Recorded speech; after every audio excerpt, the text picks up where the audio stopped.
and enjoy it more by slowing down to the right speed. That's fair. Yeah.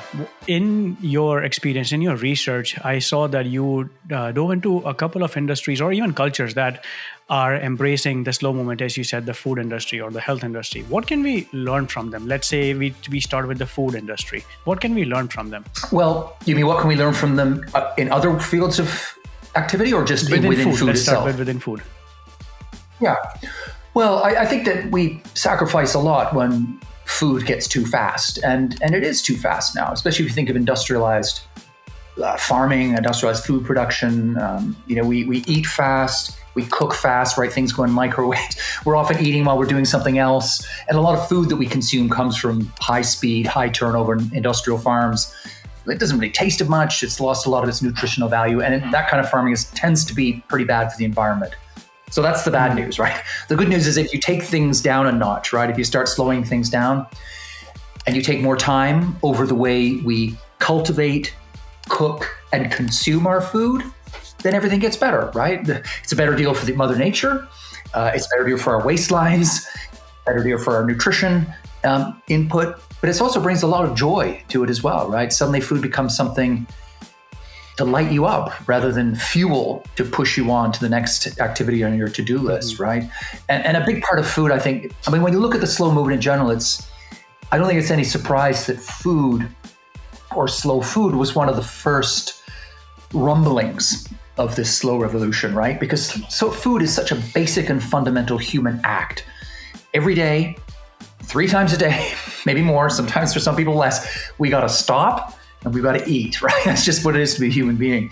And so it's something we can all tap into, we can all understand, and we can all feel instantly the benefits of slowing down with it. We all know the difference between an industrial hot dog versus, simple pasta that someone's cooked from scratch at lunchtime for us, which doesn't have to be a 4-hour, 10-course Michelin-starred banquet, right? It could just be some tomatoes sliced up with some garlic, fried up, and then some pasta, right? It's something really simple. That simple joy of food well made with love, and then breaking bread together around the table. Of course, that's the other benefit of food through a slow lens. Because I think one of the things about the fast culture is it's selfish and it's isolating and it's lonely, right? We get disconnected from each other when we move very fast. And I think that if you go think about how tech works now and social media, we have more electronic connections than ever before, but in many ways we're less connected, right? We're more alone. There's a loneliness epidemic across the world. And I think a lot of that is the fact that we are living too fast. So just let me go back to food a moment. So what you get when you are living in that fast mode is that food just becomes something that you're throwing down the hatch to keep you going. You don't share it with other people. When you slow down, you tap into that deeper human connection and that pleasure and joy of breaking bread together. It's something that humans of all cultures have always done. Feasts, right? Our festivals, our holidays are all built around food for a reason, right? There's nothing brings us together more than sitting around the table and breaking bread. And I think when you slow down, you begin to enjoy those pleasures. And of course, it's better for your health. You're going to be more productive.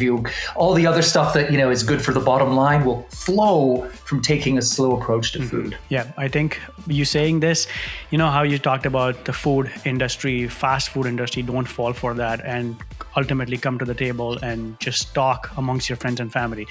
I was looking at the slow movement in the food industry from a different angle and my dad, whenever he's going to listen to this, he's going to have an amazing day with this, because he has been telling me forever that when we sit down to eat, the food that you are consuming, that is literally you, because it's shaping you. So stop watching a TV show when you're doing it. Pay attention to the food that you are consuming, because that is also another way of really slowing down. So you really feel what's going inside your body. That's the lens that I was looking at. Yeah, no, absolutely. That's a big part of it. And it just occurs to me now that the English word companion is derived from the 2 Latin words con pane, with bread. Why? Because it's when we sit down around the table with the screens turned off and we break bread together, that is when we are at our most close with those around us, right? So slow down, sit around the table, turn off the phones, and be more human, yeah?